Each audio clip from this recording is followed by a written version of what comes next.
The Appalachian Black Pastor, Too Evil for History Books, Reverend Elijah Moore, a historical documentary investigation. In August 1923, the Alaska Territorial Police discovered a church 40 miles inland from Bethel, constructed entirely from human bones. The structure measured 30 feet by 40 feet, with walls made from precisely arranged femurs and tibias, a roof tiled with skulls, and an altar fashioned from interlocking spines arranged to form a perfect cross. Inside, they found a pulpit where 127 sermons had been delivered to a congregation of the dead, meticulously documented in a leather-bound ledger. The final entry, dated July 15, 1923, was written in a careful hand. "I have preached salvation to those who thought themselves beyond it. I have offered redemption to spirits the Lord forgot. My work is finished. The congregation has learned to forgive God. Now I will teach God to forgive himself."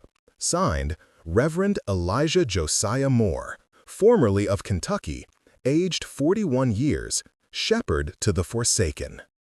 Wait, before we proceed to the archives.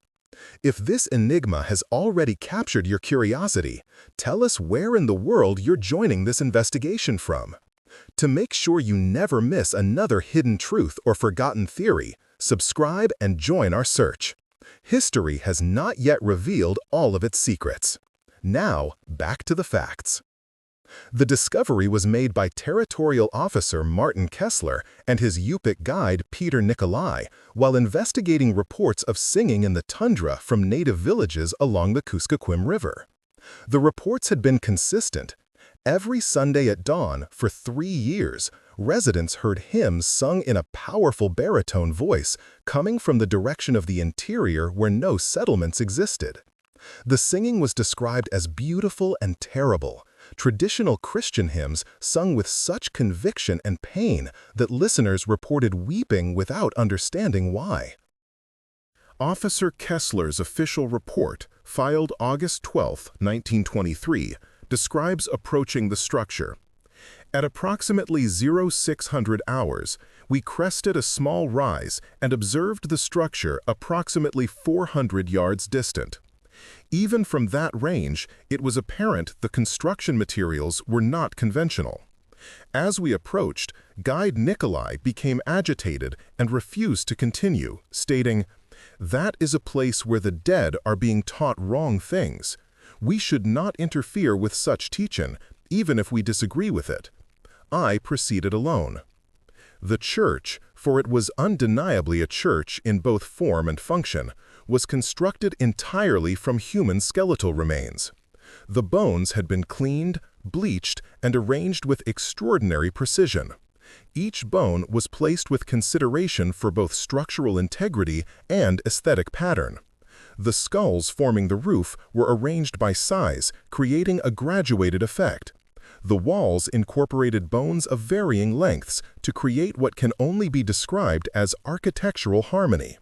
The doorframe was formed from what appeared to be hundreds of finger bones, interlocked to create surprising strength. Inside, the structure was even more elaborate.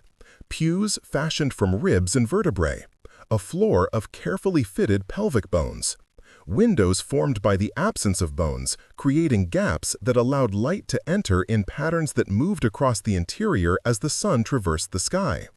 And at the front, a pulpit constructed from what I later determined to be 127 complete human spines, woven together in a manner that should not be structurally possible, but which created a lectern of remarkable beauty. On the pulpit lay a leather-bound ledger, a Bible with extensive marginalia, and a collection of 127 human teeth arranged in a small wooden box, each tooth carefully labeled with a name, date, and what appeared to be a brief biographical note. Behind the pulpit, carved into a wall of femurs, was text in English. Here the forsaken learned they were not forsaken. Here the abandoned learned they were not abandoned. Here those who died in despair learned that despair was a lie. Here, God's failures learn that God does not fail. He merely requires interpretation. Kessler reported finding no living person at the site, no recent signs of habitation, and no indication of where the church's builder had gone. The ledger, however, provided extensive documentation of who had built the church and why. The first entry in the ledger is dated March 1, 1920. I, Reverend Elijah Josiah Moore, do commence this record of my ministry to the forgotten dead of Alaska Territory. I have been called to this place by the Lord, though whether that call represents His will or my misunderstanding of His will remains to be determined through the work itself. I am 38 years old. I was ordained in the African Methodist Episcopal Church in Louisville, Kentucky in 1906. I have served congregations in Kentucky, Tennessee, and Alabama for 14 years. I have preached salvation, redemption, and the infinite mercy of God to living souls. But I have come to believe that the living are not the ones most in need of such preaching. It is the dead, particularly those who died in circumstances that prevented them from accepting God's grace, who require a ministry that no church currently provides. The entry continues with theological reasoning that is both sophisticated and deeply heterodox. Scripture tells us that faith comes through hearing, and hearing through the word of Christ. But what of those who die before hearing? What of those who perish in isolation, in confusion, in states of mind that prevent them from accepting salvation? Traditional theology consigns such souls to damnation, or at best, to an uncertain limbo. But this strikes me as inconsistent with a God of infinite mercy. If God truly desires that none should perish, then His mercy must extend beyond the moment of physical death. There must be a mechanism by which the dead can still hear, still learn, still accept grace. And if such a mechanism does not currently exist, then perhaps it is my calling to create it. To understand how Reverend Moore arrived at this theological position and why he traveled to Alaska to implement it, we must examine his life before 1920. Elijah Moore was born in 1882 in Louisville, Kentucky, the son of former slaves who had achieved modest success as property owners in the decades after emancipation. His father, Josiah Moore, worked as a skilled carpenter. His mother, Rebecca Moore, was a midwife and herbalist. Both were devout Christians who raised Elijah in the African Methodist Episcopal Church, which emphasized education, social justice, and the particular responsibility of Black Christians to demonstrate the redemptive power of faith in the face of oppression. Elijah showed early intellectual promise.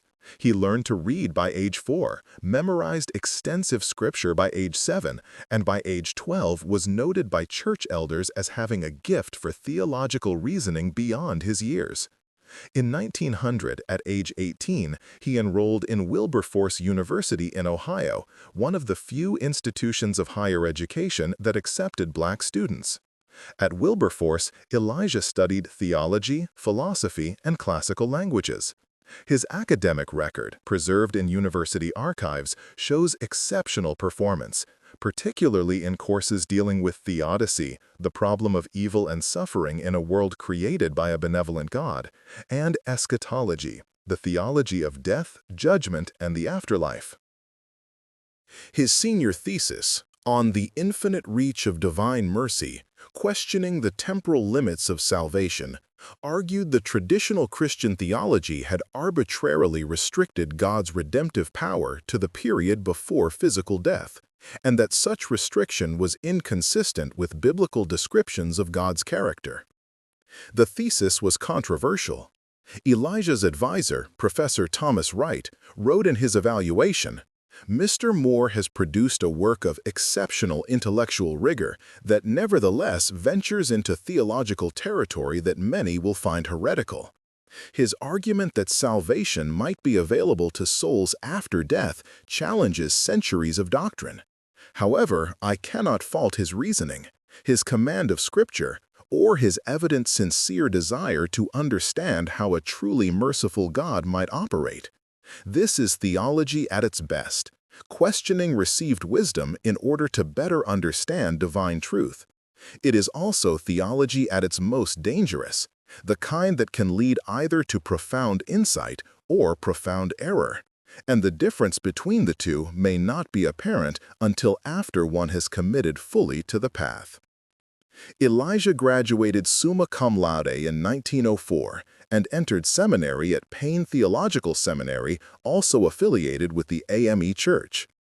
He was ordained in 1906 and began his ministerial career full of idealism about serving his community and spreading the gospel.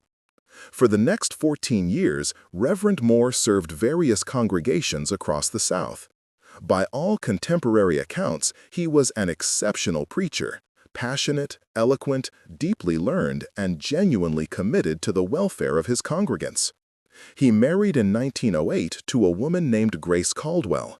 They had 2 children, both of whom died in infancy, one from pneumonia in 1909, one from complications of premature birth in 1911. The deaths of his children marked a turning point in Elijah's theology. His sermons from this period, some of which were published in AME church bulletins, show increasing preoccupation with the fate of those who die without the opportunity to accept Christian salvation, particularly children who die before reaching an age of understanding, and those who die suddenly in circumstances that prevent deathbed conversion. A sermon from 1912, titled "The Mercy That Must Exceed Our Understanding," argued, "We comfort ourselves with platitudes about God's mysterious ways, about trusting in His plan even when tragedy strikes. But what plan requires the death of innocents? What plan consigns babies to graves before they can speak their first words? If we truly believe in a God of infinite mercy, then we must believe that His mercy operates in ways we have not yet understood, in realms we have not yet explored. Death cannot be the final word on salvation. If it were, then God's mercy would be finite, bounded by the arbitrary limit of a heartbeat's end. And a finite mercy is no mercy at all. It is merely accounting." Such preaching made his congregants uncomfortable. While they appreciated his passion and his obvious grief over his own losses, the implication that traditional theology might be wrong, that the church might have misunderstood the scope of God's redemptive power, troubled many. Several letters from church members to AME leadership, preserved in denominational archives, express concern about Reverend Moore's increasingly heterodox views and his preoccupation with the dead rather than the living.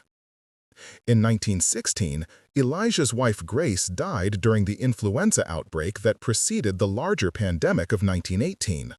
Her death compounded Elijah's grief and intensified his theological struggles.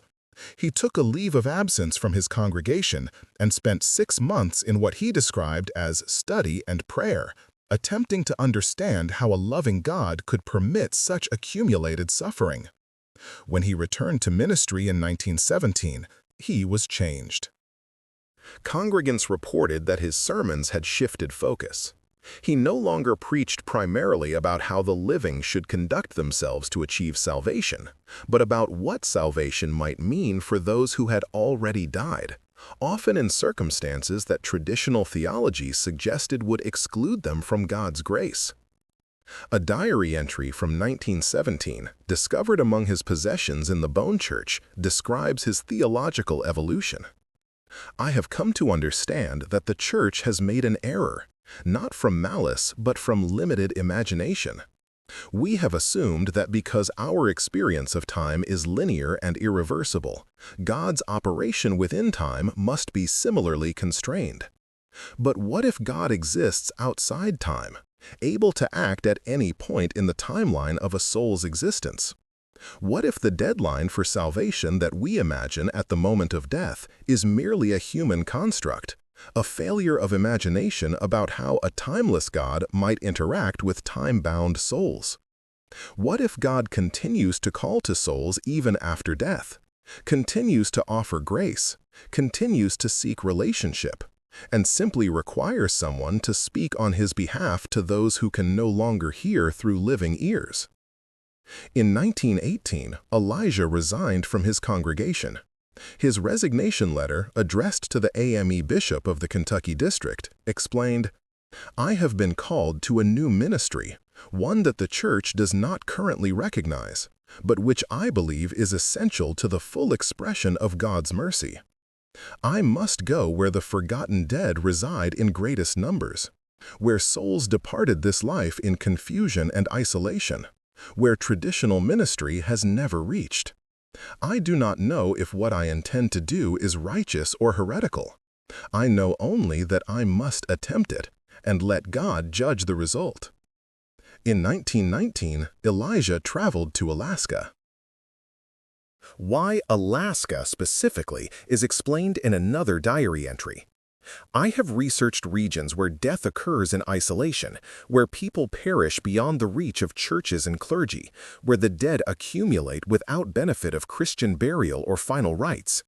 Alaska Territory represents perhaps the greatest concentration of such deaths in American jurisdiction. Thousands have perished in this land, prospectors who froze in the wilderness, natives who died of disease brought by white contact, workers who fell in mining accidents or disappeared in the vast interior. Many of these people died suddenly, without preparation, without the opportunity to make peace with God. If my theory is correct, if souls can still hear the word after death, then Alaska's wilderness holds a congregation numbering in the thousands, waiting for someone to preach to them." Elijah arrived in Nome in June 1919. From there, he traveled throughout the territory, spending the summer and fall visiting native villages, mining camps, and isolated settlements. He spoke with indigenous elders about their beliefs regarding the dead, with missionaries about where people had died in large numbers, with old-timers who could describe mining disasters and disappearances.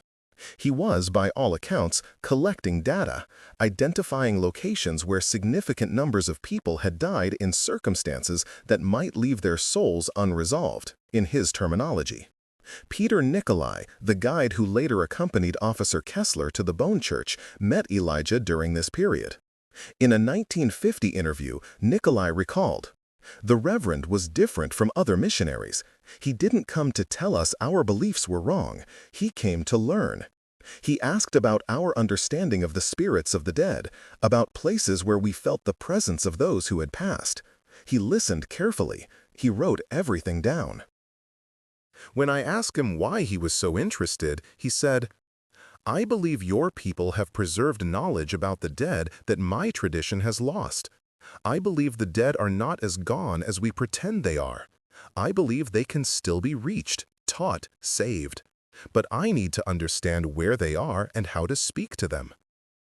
He told me he was going to build a church for the dead, not a memorial, not a cemetery chapel, but an actual church where he would preach to spirits, where he would deliver sermons to souls that had passed without accepting Christian salvation. I thought he was crazy, but he was sincere, and there was something about him, a sadness, a determination, a sense of mission that made you believe he might actually attempt what he claimed. Through the fall and winter of 1919, Elijah traveled the interior, mapping locations where significant death events had occurred. His notebooks from this period, found in the Bone Church, contain entries like, November 15, 1919. Learned of a mining camp on the Innoko River where 23 men died in the winter of 1907-08, trapped by early snow, slowly starving. No bodies were recovered until spring. No clergy present to administer last rites. December 3, 1919. Village elder described an epidemic in 1889 that killed 47 people in 3 weeks, smallpox brought by traders. The dead were burned to prevent spread of disease. No Christian burial. January 20, 1920. Discovered site of 1913 riverboat sinking. 19 people drowned. Bodies never recovered. No memorial service conducted. By February 1920, Elijah had documented over 400 deaths that met his criteria.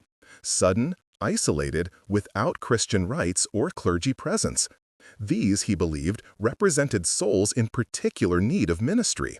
souls that had died without the opportunity to hear the gospel or accept salvation, and which might still be accessible to such preaching if delivered in the right manner, in the right place, with the right level of commitment. In March 1920, he began constructing the Bone Church. The location he chose was approximately 40 miles inland from Bethel, in an area that indigenous peoples had traditionally avoided. When Nikolai later asked village elders about the site, they described it as a thin place, a location where the boundary between the living world and the spirit world was permeable. Such places were not necessarily dangerous, but they required respect and caution. The dead were close there, and the living needed to be mindful of not disturbing them or drawing unwanted attention from spirits. Elijah apparently chose this location precisely because of its thin quality. If he was going to preach to the dead, he needed a place where the dead could hear him, where the boundary was thin enough for his voice to reach across. But the construction material he chose, human bones, requires explanation, as it represents perhaps the most disturbing aspect of his ministry. The ledger contains a detailed justification dated March 15, 1920. I have wrestled with the question of how to construct a church that the dead can perceive. A church of wood or stone might be visible to the living, but would the dead recognize it as a sacred space? Would they understand they were invited, welcomed, called to gather? I have concluded that the church must be built from the substance of death itself, from the remains of those who have died. Only then will the dead recognize it as a space meant for them. I have therefore begun the work of gathering bones. I do not disturb marked graves or memorial sites. I collect only from those who died unclaimed and unmarked, whose bones lie scattered in the tundra, whose bodies were never found by their families, whose final resting places are unknown even to themselves. I say prayers over each set of remains as I collect them. I ask permission from the spirits to use their physical remnants in service of their spiritual redemption. I explain what I am building and why. I believe they understand. I believe they consent. Whether that belief is true or is my own rationalization for an act that others would call desecration, I cannot know with certainty. I can only proceed in faith. Over the next 6 months, Elijah collected the skeletal remains from 127 individuals. The number is specific and significant. As the ledger explains, 127 is a prime number, indivisible, representing the indivisible nature of each soul. It is also the sum of 3 consecutive primes, 41 plus 43 plus 43, representing the Trinity through which salvation operates. The church will be built from 127 complete sets of remains, representing 127 souls who will form the first congregation of the dead, 127 spirits who will learn that death is not the end of God's calling. The construction took 9 months. Working alone through the brief summer and the brutal winter, Elijah assembled the bones into a structure that was architecturally sound, aesthetically striking, and theologically intentional. Every element of the design carried meaning. The skulls forming the roof represented covering. The souls sheltered under God's grace. The walls of long bones represented support, the strength of community even in death. The altar of spines represented the backbone of faith, the central truth that God's mercy extends infinitely, even beyond death's boundary.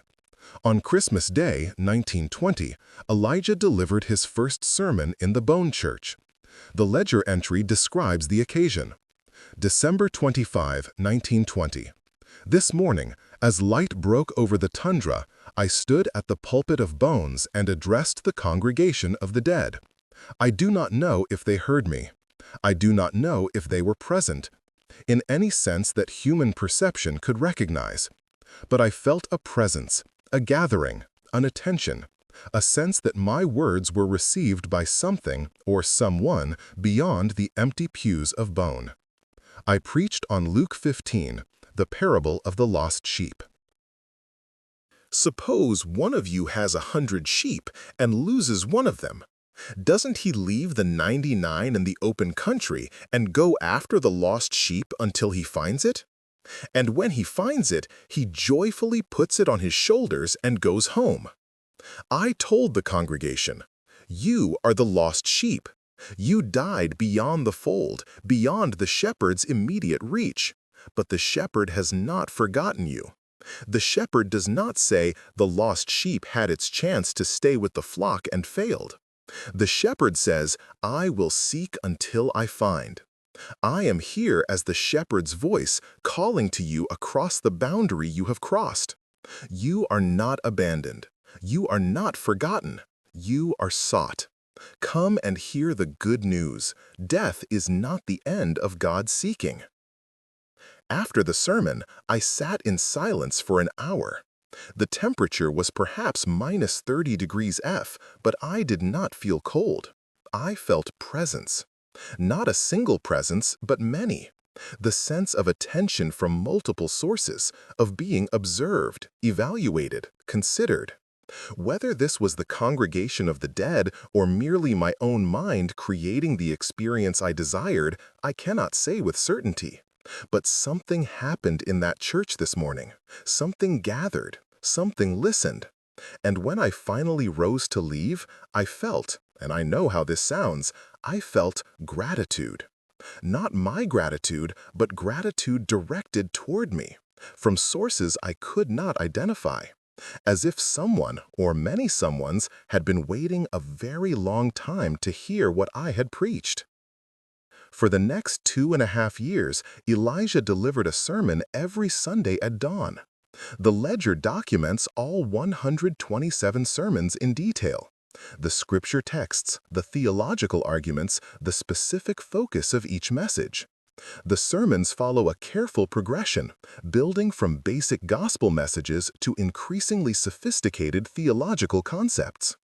Early sermons focus on foundational Christian teachings: God's love, Christ's sacrifice, the availability of grace, the possibility of forgiveness. These are presented as news, information the congregation might not have received during life, or might not have understood, or might not have believed before experiencing death. From the sermon of January 15, 1921, I speak to you of grace, unearned favor, undeserved mercy. Many of you died believing yourselves unworthy of God's attention. Many of you lived hard lives, made mistakes, carried guilt. You died thinking that guilt would follow you beyond death, would define you eternally. But grace means God's love is not contingent on your deserving it. Grace means your mistakes do not disqualify you. Grace means even death, even dying in confusion or fear or isolation, does not place you beyond God's reach. I am here to tell you what you may not have heard in life. You are loved. Not because of what you did or failed to do, but because you exist, and God loves what He creates. Middle sermons address more complex theological issues: the nature of sin, the meaning of judgment, the relationship between justice and mercy, the question of what happens after death to those who did not explicitly accept Christian salvation. These sermons suggest that Elijah is teaching the congregation, educating them, preparing them for something. From the sermon of August 7, 1921, I have preached to you for 8 months now. I have laid the foundation of gospel truth. Now we must build upon that foundation. Today I address a question that troubles many of you. I can feel your confusion, your resistance to believing that God's mercy extends to you. The question is, how can God be both just and merciful? If He forgives everyone, even those who died without accepting Christ, does that not make a mockery of justice? Does that not render meaningless the choices we make in life? But consider, what if justice and mercy are not opposites but complementary expressions of the same divine love? Justice means seeing truly. recognizing each person's full reality, their circumstances, their limitations, their pain. Mercy means responding to that reality with compassion rather than condemnation. God's justice requires that He see you fully. Every mistake, every failure, every moment of cruelty or selfishness. But having seen you fully, His mercy requires that He respond with love, with invitation, with the offer of redemption. Justice without mercy is mere accounting. Mercy without justice is mere sentiment. But justice and mercy together, that is the full expression of a God who sees truly and loves anyway. Later sermons become increasingly bold, addressing issues that would trouble traditional Christian theology. Whether salvation is truly limited to Christians, whether other religious traditions might also provide paths to God, whether the dead might continue to develop spiritually beyond the grave. From the sermon of March 4, 1922, "Some of you died holding beliefs different from the Christian gospel I preach. You were Jewish or Muslim, or held to indigenous spiritual traditions, or believed nothing at all. And you wonder, am I here under false pretenses? Is this preacher trying to convert me to something I do not believe? Let me be clear. I do not preach to eliminate your traditions or to claim that only Christians can know God. I preach because I believe that what Christ revealed, God's infinite mercy, the possibility of redemption, the defeat of death as a final boundary, these are truths that transcend any single tradition. They are truths about the nature of divine reality itself." Whether you accept Christian language for these truths or understand them through the language of your own tradition, the truths themselves remain. God is merciful. Death is not final. You are not abandoned. These truths do not require you to become Christian. They require only that you receive them, in whatever form makes sense to you.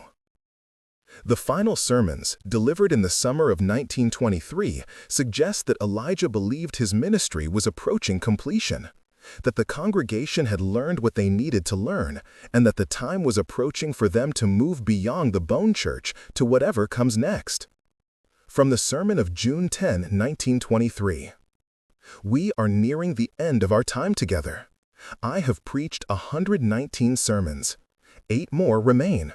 1 for each year of my son's life before he died, 1 for each month of my daughter's life, 1 for each year of my wife's life with me, and 1 final sermon that I do not yet know how to preach, because it will require me to speak about something I do not yet understand. But I feel the approaching conclusion. The work is almost done. You have learned what I came to teach. You have heard the gospel preached to the dead. You have received the mercy that death tried to deny you. Soon you will move on, not to heaven or hell in the simple sense that we imagine them, but to whatever comes next for souls that have been reached across the boundary, taught across the divide, redeemed across the gap between life and death." The final sermon, delivered July 15, 1923, is the last entry in the ledger. It is also the most theologically radical and personally revealing.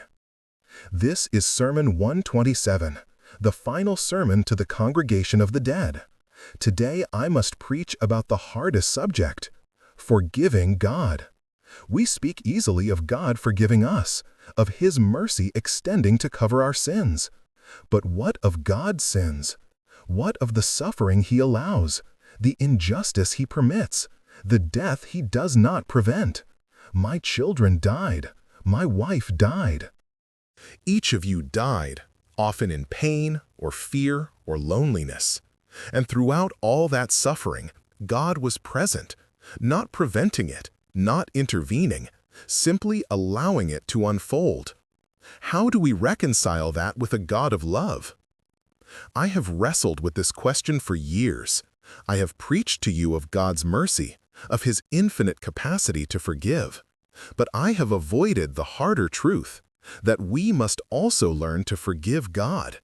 Not because God needs our forgiveness, He is beyond such need, but because we need to grant it, need to release the anger and betrayal we feel toward a deity who we believe should have prevented our suffering, but did not. We must forgive God for allowing our deaths, for permitting our pain, for seeming to abandon us in our darkest moments. Only then can we fully receive His mercy, because only then will we stop holding our suffering as a barrier between ourselves and Him. So today, I preach forgiveness, not God's forgiveness of us, but our forgiveness of God. I ask each of you, can you release the anger you feel toward the God who let you die? Can you forgive the absence you felt in your final moments? Can you accept that the suffering you experienced, terrible as it was, does not define your eternal relationship with the divine? If you can, if you truly can let go of that anger, then you are free. Free to move beyond this church of bones, beyond this thin place, beyond the boundary that has held you. Free to continue your journey toward whatever union with the divine is possible for redeemed souls. And now I must practice what I preach. I must forgive God for taking my children, for taking my wife, for bringing me to this frozen wilderness where I have spent 3 years preaching to the dead, constructing a church from bones, living in isolation and cold in service of a calling that may be divine inspiration or elaborate delusion. I must forgive God for making me uncertain, for not providing clear confirmation that this work is righteous, for leaving me in doubt even as I complete it. I forgive you, Lord. I forgive you for the suffering. I forgive you for the doubt. I forgive you for making me the instrument of this strange ministry. And in forgiving you, I free myself. The congregation has learned to forgive God. I have learned to forgive God. The work is complete. Tomorrow I will leave this place. The church will remain, a testament to the possibility of redemption beyond death, a physical proof that someone believed the dead could still be reached. I do not know where I will go. I suspect I will not go far. I suspect the completion of this work means the completion of my own life, that having taught the dead, I will join them, and having preached redemption to others, I will finally discover whether that redemption includes me. I am ready. I am not afraid. I have done what I was called to do. The rest is in God's hands, the God I have learned to forgive, and who I trust has learned to forgive himself for the suffering he allows. May his mercy extend to all of us, the living, the dead, and the divine. Amen. That was the final entry. When Officer Kessler discovered the church 5 weeks later, Reverend Elijah Moore was gone. An extensive search of the surrounding area found no trace of him. No body, no grave, no signs of where he had gone or what had become of him. The church stood alone in the tundra, empty, but somehow not abandoned, as if waiting for a congregation that might still arrive, might still need what it offered. The discovery of the Bone Church created an immediate dilemma for territorial authorities. The structure was built from human remains, which was technically illegal. Desecration of corpses was a crime, regardless of intention. But prosecuting required finding the perpetrator, and Reverend Moore had vanished. More fundamentally, officials struggled with the question of what crime exactly had been committed. Territorial Governor Scott Bone, in a memo dated August 20, 1923, wrote, "We have a church built from human bones by a minister who claimed to be preaching salvation to the dead. The minister has disappeared. No complaints have been filed by any families regarding the remains used in construction. Indeed, we cannot identify most of the individuals whose bones were incorporated into the structure. We have evidence of no harm to any living person. We have only the evidence of actions that, while deeply unsettling, appear to have been motivated by sincere religious conviction. I am reluctant to classify this as a crime when we cannot identify a victim, cannot locate a perpetrator, and cannot articulate what harm has been done beyond offending sensibilities that the perpetrator clearly did not share.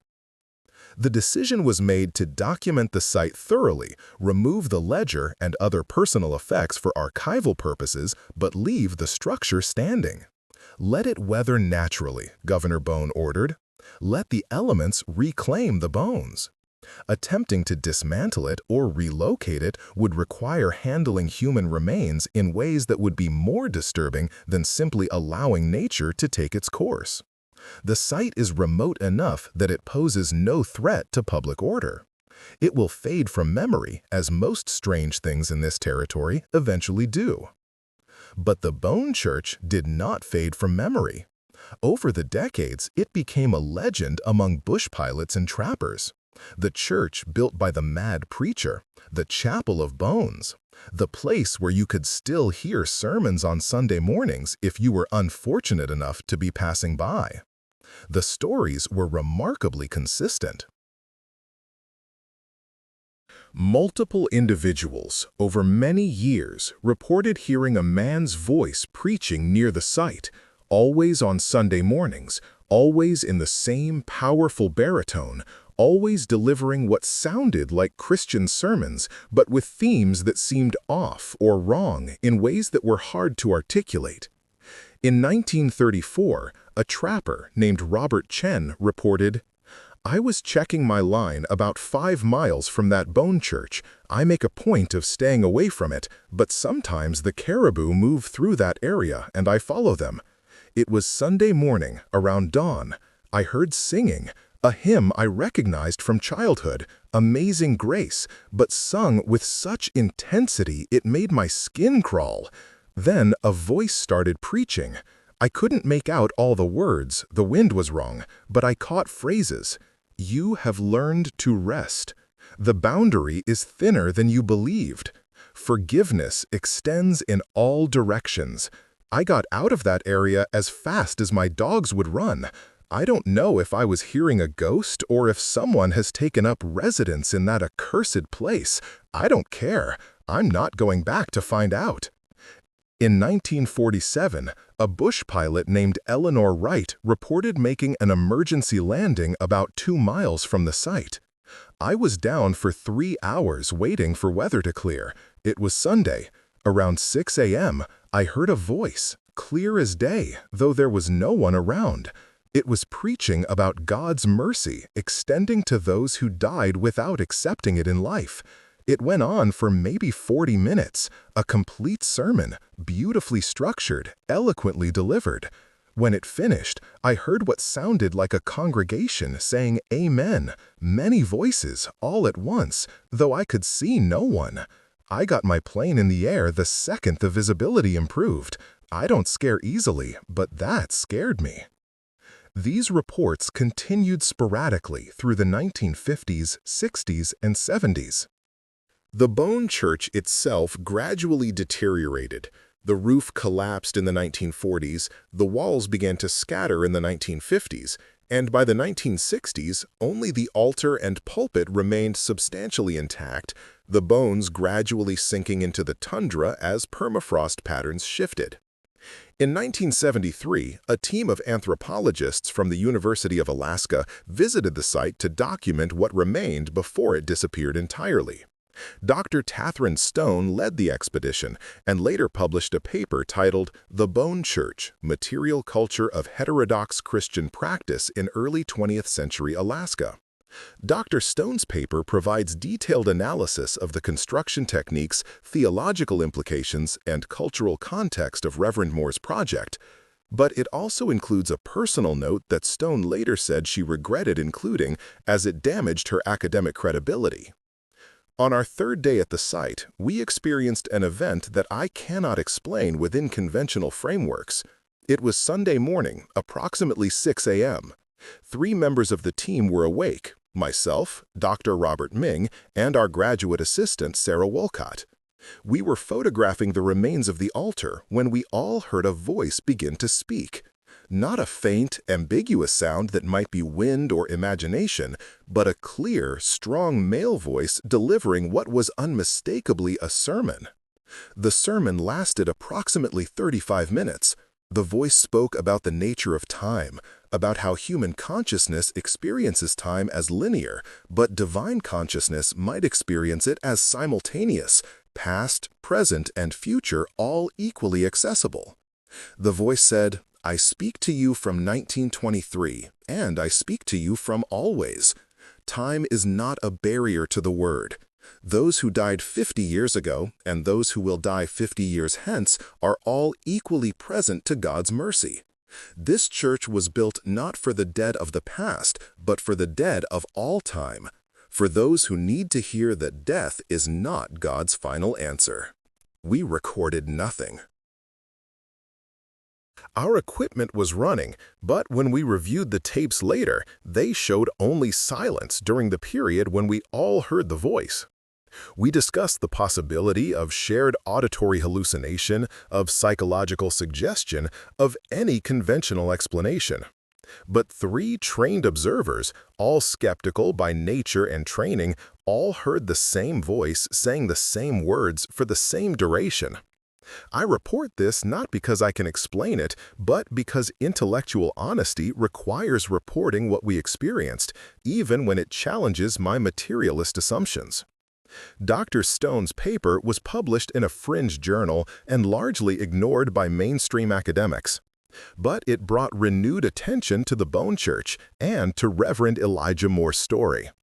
In 1975, Dr. James Porter, a theologian at Yale Divinity School, published The Ministry to the Dead, Elijah Moore, and the Question of Postmortem Salvation, which took Moore's theology seriously as a legitimate, if heterodox, Christian position.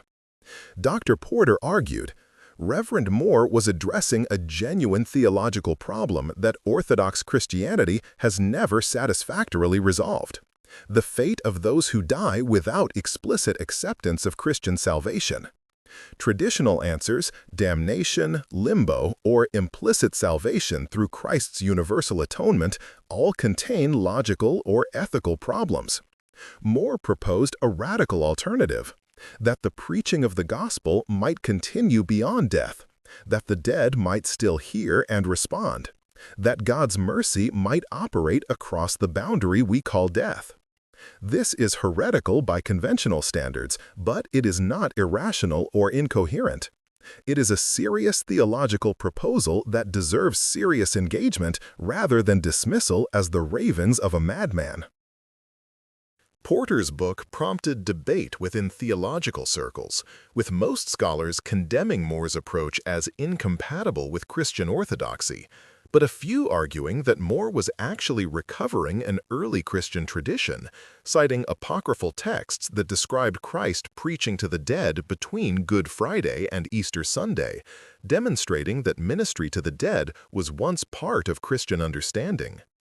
The Bone Church site was visited occasionally throughout the 1980s and 1990s, mostly by researchers documenting its final deterioration. By 2000, almost nothing remained visible, scattered bones gradually disappearing into the tundra, the ledger and other artifacts preserved in the Alaska State Archives, the theology remembered primarily by specialists in American religious history. But the reports of Sunday morning preaching continued. As recently as 2010, a wildlife biologist named Thomas Brennan reported, "I was conducting a caribou survey in that area. I knew about the Bone Church legend. Everyone who works in that region knows about it. I was deliberately there on a Sunday morning because I wanted to see if there was any truth to the stories. At approximately 6:15 a.m., I heard a voice. I'm a scientist. I don't believe in ghosts, but I heard a voice delivering a sermon about forgiveness and mercy. It lasted about 20 minutes. I recorded it on my phone. When I played it back, there was nothing, just wind noise. But I heard it. I heard it clearly.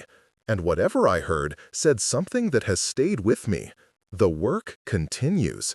The congregation still gathers. The dead still need teaching. Time has not diminished the call, it has only confirmed it. Those who died yesterday join those who died a century ago, all equally in need of hearing that death is not abandonment. The question of what happened to Reverend Elijah Moore has never been answered definitively. Several theories exist. The natural death theory. Elijah completed his ministry, walked out into the tundra, and died of exposure. His body never recovered due to the vastness of the landscape. This is the simplest explanation, but doesn't account for why his body was never found despite searches, or why he would have chosen to die rather than return to civilization. The continued ministry theory. Elijah did not die, but continued his itinerant ministry elsewhere, possibly adopting a different name, possibly working in other remote regions where the dead accumulated without benefit of clergy. This theory suggests he might have built other bone churches elsewhere, that the Alaska structure was just the first of several, but no evidence of such additional structures has ever been found. The mystical transformation theory.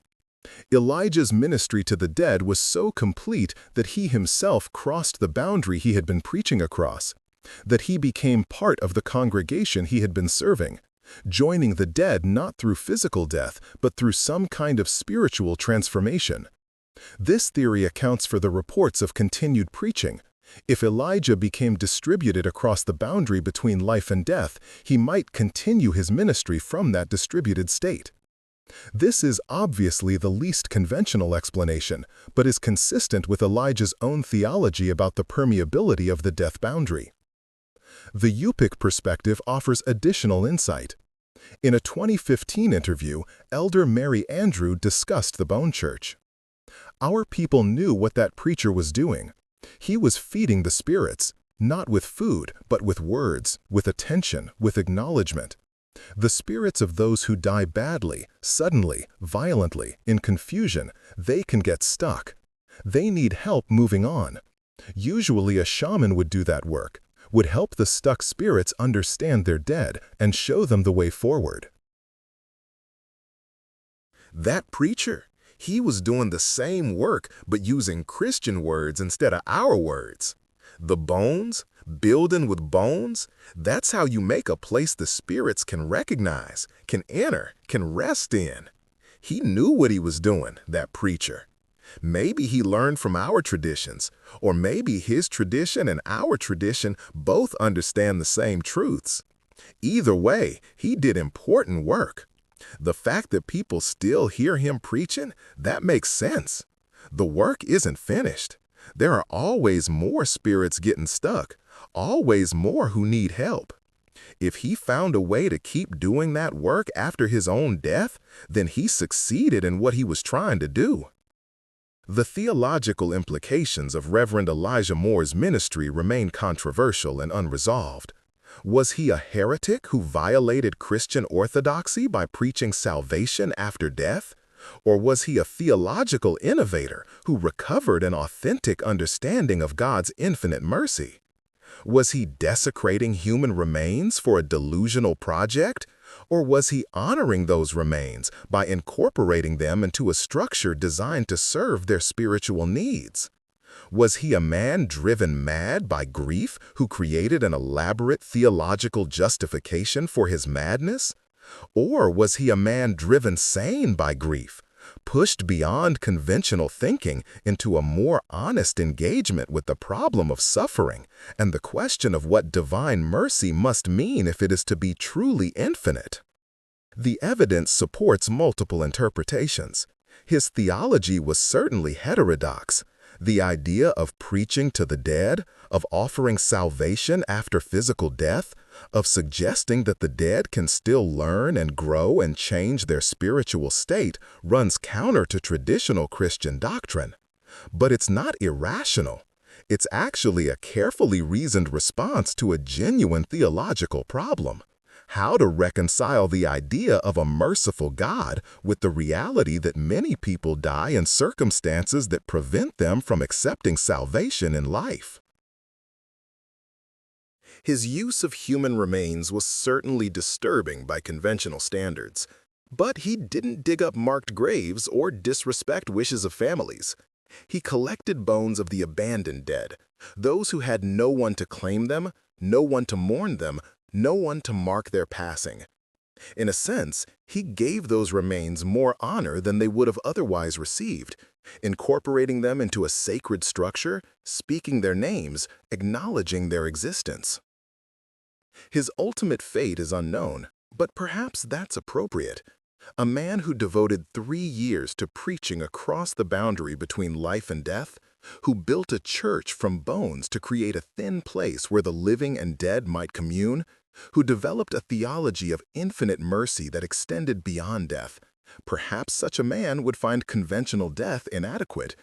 Perhaps he found a way to continue his ministry from some state between living and dead, still preaching, still teaching, still calling to those who died without hearing that they were not forgotten. The bone church itself is gone now, returned to the earth, bones scattered across the tundra where they were gathered from. But the ledger remains, preserved in archives, documenting 127 sermons delivered to a congregation of the dead. The theology remains, controversial but coherent, challenging but not easily dismissed. And the reports remain, decade after decade, of people hearing Sunday morning sermons in that thin place where a black preacher from Kentucky once stood at a pulpit of bones and preached mercy to those who thought themselves beyond its reach. Whether Reverend Elijah Moore was a saint or a madman, a prophet or a heretic, may ultimately depend on questions we cannot answer from this side of death. Are the dead truly beyond reach? Can salvation be offered after life ends? Does God's mercy operate only within the temporal constraints of human life? Or does it extend infinitely, seeking the lost even in death, calling to the confused even in the grave?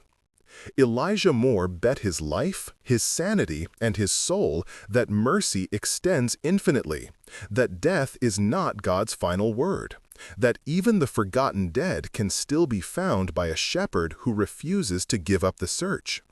Whether that bet was righteous faith or tragic delusion, whether it was inspired by God or by grief, only God can judge. But this much is certain.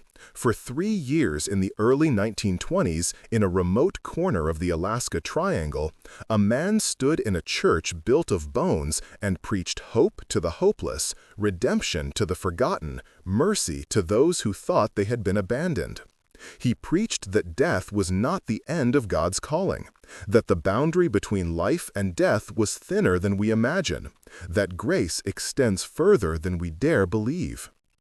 And somewhere in that thin place, on Sunday mornings, some people still hear him preaching, still hear the voice that says, "You are not forgotten. You are not abandoned."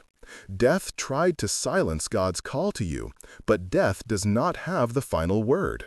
Come and hear. You are sought, you are found, you are welcomed.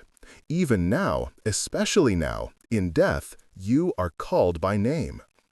Whether that voice is memory, hallucination, or something impossible to categorize in conventional terms, whether it echoes from the past or speaks from some eternal present where the dead and living occupy the same thin space, it continues. The ministry to the dead continues. The bone church has fallen, but the work remains. Reverend Elijah Josiah Moore, aged 41, formerly of Kentucky, built a church for the dead and preached them salvation. Then he vanished into the same mystery he had spent 3 years addressing, leaving behind only bones, words, and the unanswerable question: was he right?